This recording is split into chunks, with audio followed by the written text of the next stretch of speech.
Hello everyone, নমস্কার সবাইকে। সবাইকে কৃষ্ণময় শুভ বিকালের শুভেচ্ছা। তো কেমন আছেন সবাই? আমিও অনেক অনেক ভালো আছি। তো বেশ গত মাসে চলে গেছিলাম খুলনাতে, মানে এটা গত মাসের ভিডিও।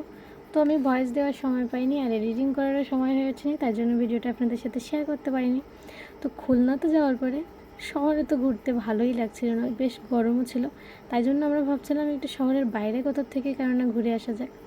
তো আমার বড় ভাগ্নে বলল যে বটিয়াঘাটাতে ঘোরার খুব জায়গা আছে আর কি, হয়েছে নতুন নতুন অনেকগুলো পিকনিক স্পট মতো বা অনেক রিসর্ট মতো, আর অনেক ব্লগারদের ভিডিও তো দেখছিলাম। তো মনটা চাইলো যে চলো ঠিক আছে, নতুন কোথাও একটা থেকে ঘুরে আসা যাক। তো তার জন্য আমরা দুটো গাড়িতে টোটাল 6জন বেরিয়ে পড়েছিলাম। আমি, আমার কর্তাবাবু ছিল, বড় ভাগ্নে বউ, আর ছিল ভাইপো হীরক। ও হ্যাঁ, ছোট ভাগ্নে ছিল হৃদয়। তাহলে তো যাই হোক, তারপরে সোজা আমরা চলে গেছিলাম হচ্ছে আমাদের যে জায়গায় যাব সেই জায়গার উদ্দেশ্যে রওনা দিয়েছিলাম। তো দেখতেই পাচ্ছেন কি সুন্দর, আর আমরা যেতে যেতে আমাদের অবশ্যই সন্ধ্যা হয়ে গেছিলো। এত সুন্দর পরিবেশটা, ওই এলাকাটার নদীর পাড় দিয়ে, আর এত সুন্দর সুন্দর রিসর্ট, ওখানে প্রচুর লোক যায়। শুধু এটা না, যেখানে আমরা গেছিলাম ওই জায়গাটা ছাড়াও আরও অনেক অনেক অনেক অনেক জায়গা কিন্তু ওখানে আছে, আপনারা চাইলে যেতে পারেন। আর মনটা একদম ফ্রেশ হয়ে যাবে, যাওয়ার পরে জাস্ট আপনার মনের কোনো খারাপ লাগে আর ওখানে কাজ করবে না। তো এই যে আমরা চলে এসেছি, আমরা এখানটাতে আর ভেতরের পরিবেশটা এত সুন্দর, অনেক অনেক ফুল ছিল গেটে, দেখতেই পাচ্ছেন ঢুকতে। আমরা এই জায়গাটার উদ্দেশ্যে এসেছিলাম। আরও অনেক জায়গা ছিল, ওয়াটারফল অনেক কিছু, বাট যেহেতু সন্ধ্যা হয়ে গেছিলো তার জন্য আমরা ভাবলাম যে একটু নদীর পাড়ে একটু সুন্দর একটা জায়গায় কোথাও বসা যাক, কারণ আমাদের বেরোতে একটু লেট হয়ে গেছিলো। তো বাস গেট দিয়ে ঢুকে পড়েছে, আর ভিতরে দেখুন ও পাশটাতে শিশু পার্ক মতো করা আছে, আর এখানটাতে তো একটা খাবারের দোকান করা, আর গেটে তো এত সুন্দর করে ফুল দিয়ে সাজানো, জাস্ট অস্থির, এত সুন্দর। আর কি বলবো, গেটটাই ছিল জাস্ট আমার মনের মতো। আমি কোনো ভাষায় আপনাদের বর্ণনা দিয়ে বোঝাতে পারবো না যে এত ভালো লেগেছিলো ওদের গেটটা আমার কাছে।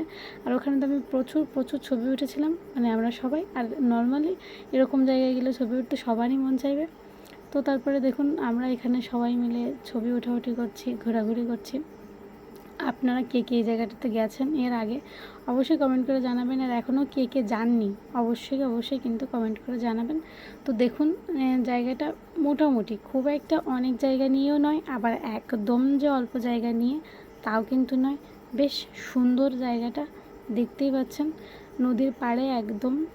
এই নদীর নাম কি আমি অবশ্যই জানি না, আর এটা হচ্ছে কোথায় গেছে আমি তাও জানি না, কারণ এই এলাকাতে আমার এটা থার্ড টাইম, এই এলাকাতে আমি ঘুরতে এসেছি তৃতীয়বারের মতো, কিন্তু এভাবে আগে আসা হয়নি আমার।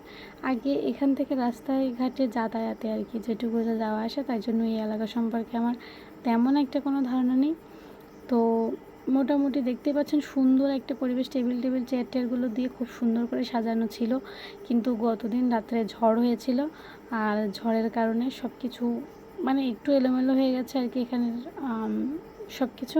যেহেতু নদীর পাড়ে তাই জন্য ঝড়ের প্রকোপটা একটু বেশিই ছিল এখানে। আর এই যে খাবারের দোকানটা, যদিও খাবারের দোকানে কিন্তু খাবার দাম বেশ বেশি, কিন্তু খাবারের মান অতটা ভালো হয় না। তো তারপরে আমি আপনাদেরকে দেখানোর জন্য নিয়ে যাচ্ছিলাম নদীর পাড়ের দিকে। এখানে নদীর পাড়ে অনেক মানুষ বসেছিল, যেখানে ওখানটা থেকে সিঁড়ি করে নিচের দিকে যাওয়ার জায়গা আছে, কিন্তু গেটটাতে তালা দেওয়া, তাই জন্য আমি আর সামনের দিকে যাইনি।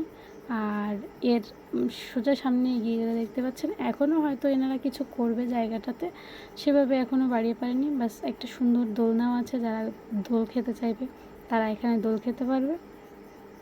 আর একদম দেখুন সন্ধ্যা হয়ে গেছে, চারিদিকে গাছের উপর দিয়ে সুন্দর করে লাইটিং করা। যেহেতু অনেক বেশি রাত হয়নি তার জন্য লাইটিংগুলোকে আমি ওভাবে ক্যামেরাবন্দি করতে পারিনি। আর এটা হচ্ছে এর সামনে সিপালস সুন্দরবন ইকো, একদম আমরা যেটাতে ঢুকেছিলাম ওর অপোজিটে।